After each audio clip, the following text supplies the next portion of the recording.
Good morning, I'm Craig DeGrelli. It's Wednesday, October 9th, 2024, and these are your Unbiased Updates.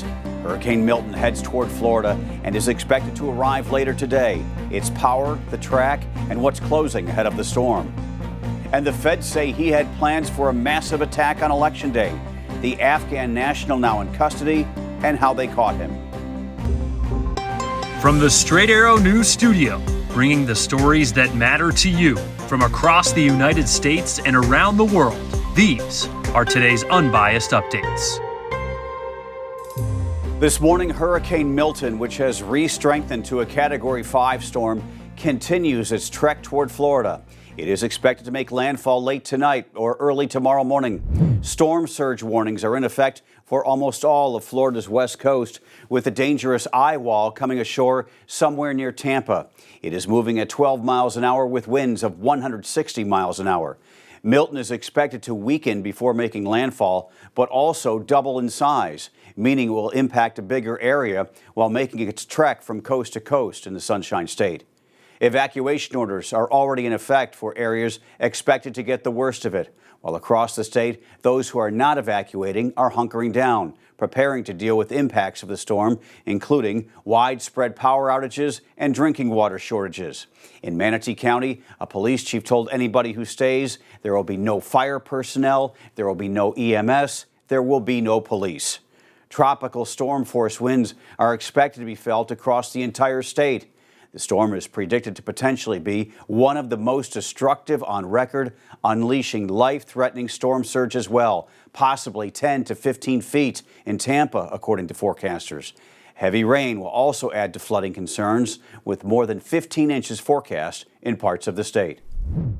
Orlando is one of the areas expected to be inundated with the most rain, prompting a rare move by Disney World to close its doors. Disney is closing its parks and hotels later today and says they will likely stay closed through tomorrow. This will mark the 12th time in Disney World's 53-year history the park will see a closure. Goldman Sachs estimates Disney will miss out on $150 million due to the closures. Universal Orlando is also closing today and canceling its popular Halloween Horror Nights events today and tomorrow. Also, the Orlando airport is ceasing operations later this morning. Legoland and SeaWorld are both closed today and tomorrow, as well as Busch Gardens in Tampa. The Justice Department announcing Tuesday the arrest of an Afghan national accused of conspiring to conduct a terror attack on Election Day in the United States on behalf of the Islamic State. According to the criminal complaint, 27-year-old Nasir Tawhidi was living in Oklahoma while trying to obtain semi-automatic weapons and ammunition to carry out the violent attack in the U.S. Tawhidi entered the U.S. on a special immigrant visa in 2021. The FBI uncovered the alleged plot, which saw Tawhidi taking steps to liquidate his family's assets and resettle some of his family members back in Afghanistan. The DOJ also mentioned a co-conspirator in the plot who is an Afghan citizen with legal permanent resident status, but also a juvenile. During a post-arrest interview, the Justice Department says Tawhidi confirmed the planned attack, targeting large gatherings of people on Election Day. He faces a bunch of charges and decades behind bars if convicted. In the Middle East, Hezbollah militants targeted Israeli troops near the Lebanese border early Wednesday, saying it has pushed back the troops as Israel's ground incursion into Lebanon escalates. Yesterday, Israeli Prime Minister Benjamin Netanyahu said airstrikes in Lebanon had killed two successors to the Iran-backed militant group's already slain leader, as Israeli forces expanded the ground incursion into southern Lebanon. Meantime, Hezbollah's top official says the group supports efforts aimed at achieving a ceasefire in Lebanon, marking the first time Hezbollah has publicly endorsed a truce. This comes as the Israeli defense minister has canceled a trip to Washington, D.C. set for today. He was slated to meet with Defense Secretary Lloyd Austin at the Pentagon.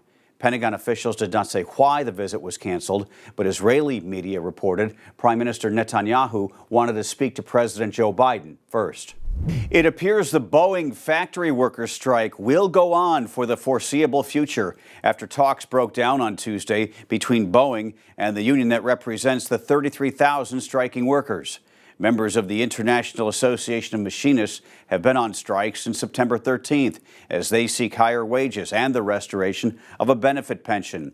No new talks have been scheduled after 2 days of federal mediated negotiations turned up no resolutions. In a statement, the IAM says Boeing has not yet made an acceptable offer, while Boeing says the union is making demands far in excess of what can be accepted for the company to remain competitive, adding, quote, "Further negotiations do not make sense at this point."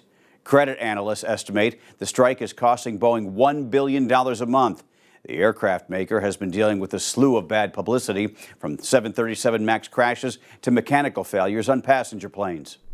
Finally this morning, while the presidential election is still weeks away, we have the results of another heated race that Straight Arrow News has been keeping an eye on. This one involving bears. Fat bears, to be specific. This year marked the 10th anniversary of the Fat Bear Week contest in Alaska, with voting ending last night. A winner is now crowned. 128 Grazer, a large adult female, became the first bear to win the online tournament while caring for a cub. The victory was personal for Grazer, who once again defeated her male rival, 32 Chunk, in the finals. Earlier this year, Chunk actually attacked one of Grazer's cubs, and the small bear ended up dying from its injuries. In the end, Grazer received about 40,000 more votes than Chunk to win the online contest, bringing more attention to the wild brown bears of Alaska and which bears best exemplify winter preparedness. These are your unbiased updates for this Wednesday. We'll see you back here tomorrow. For all of us here at Straight Arrow News, I'm Craig DeGrelli. Have a great day.